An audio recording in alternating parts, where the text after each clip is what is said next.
بسم اللہ الرحمن الرحیم۔ آج اتنی ساری بچیوں کی شادی نہیں ہوتی، اور شادی نہ ہونے کی وجہ ان کے پاس جہیز کا نہ ہونا ہے۔ جہیز نہ دینے کی وجہ سے کوئی بچی اپنی گھر میں بیٹھی ہوئی بڑھاپے کی زندگی کنوارا پن میں گزار دیتی ہے، اور یہ جہیز کا دینا ایک رسم رواج جو ہم نے اپنے آپ کے اوپر خود لازم کیا ہے، اللہ کی طرف سے نہیں ہے۔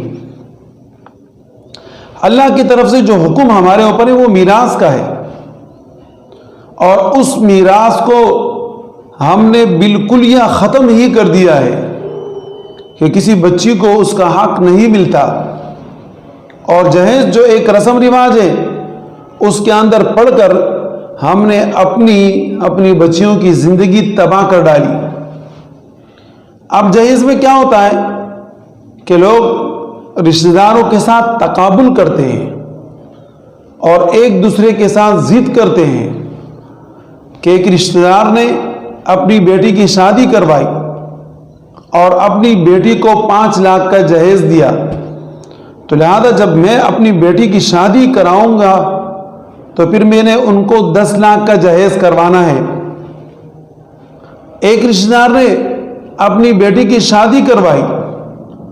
اور بطور جہیز کے اپنے داماد کو 10 لاکھ کی کار دلوا دی، تو میں اپنی بیٹی کے شوہر کو اپنی بیٹی کے جہیز میں 20 لاکھ کا کار دلواؤں گا۔ اب ظاہر ہے یہ ایک تقابل ہے، یہ ایک ضد ہے، یہ ایک حسد ہے۔ تو تکلیف میں، ظلم میں، زیادتی میں وہ ہماری بچیاں ہی پس رہی ہیں، اور اس کا ہمیں کوئی خیال ہے اور کوئی فکر ہی نہیں ہے۔ نبی اکرم صلی اللہ علیہ وسلم کی مبارک زندگی کو آپ دیکھیے کہ نبی اکرم صلی اللہ علیہ وسلم نے اپنی پیاری بیٹی،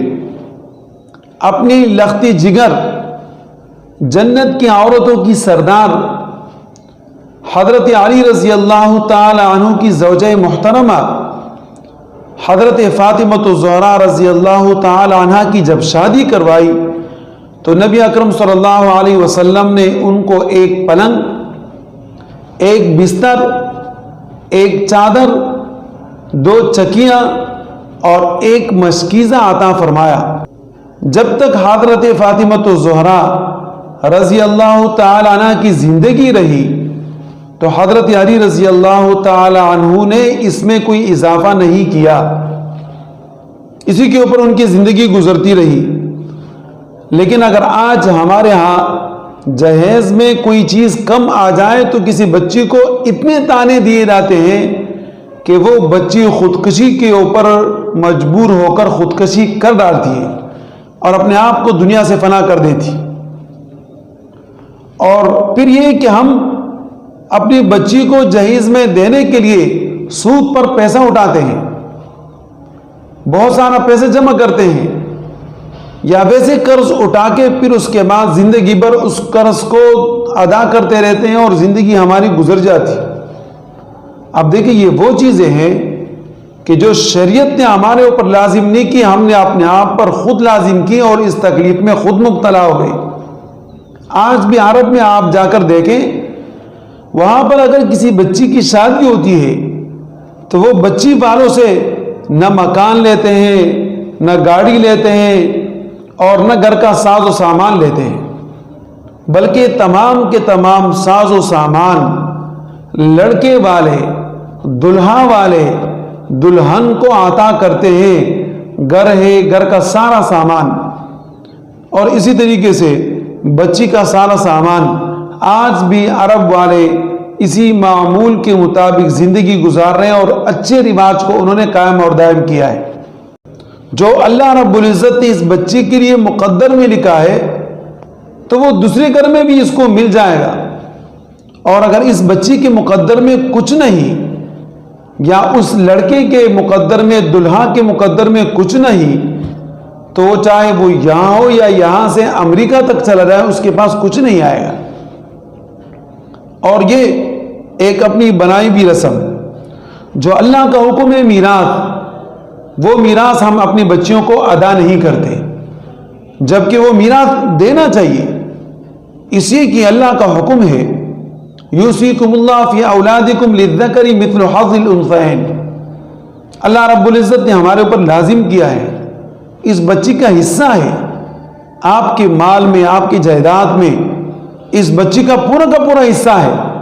آپ نے یہ پورا حصہ اس بچی کو ادا کرنا ہے۔ لیکن کوئی بچے اپنے باپ سے یا بھائیوں سے حصہ اس لیے نہیں مانگتی کہ پھر جناب باپ اور بھائی ان کو یہ کہتے ہیں کہ ایک تو آپ کا اتنا جہیز ادا کر دیا، دوسرا آپ ہم سے پیسے کا مطالبہ کرتی ہو، جائیداد کا مطالبہ کرتی ہو، تو اگر آئندہ آپ نے ہم سے یہ مطالبہ کیا تو ہم آپ کے ساتھ تعلق ختم کر دیں گے۔ وہ بیچاری بچی مجبور ہو کر پھر اس کا مطالبہ نہیں کرتی، اور جو اللہ کی طرف سے حق ہمارے اوپر ہے اس کو ہم بے جا استعمال کر کے کھا لیتے ہیں، اور جو رسم رواج ہے اس کو زندہ کیے ہوئے چل رہے ہیں، اس لیے ہماری بچیوں کی شادیاں نہیں ہوتی اور وہ گھروں میں بوڑھی ہو جاتی ہے۔ اللہ رب العزت ہمیں عمل کی توفیق عطا فرمائے۔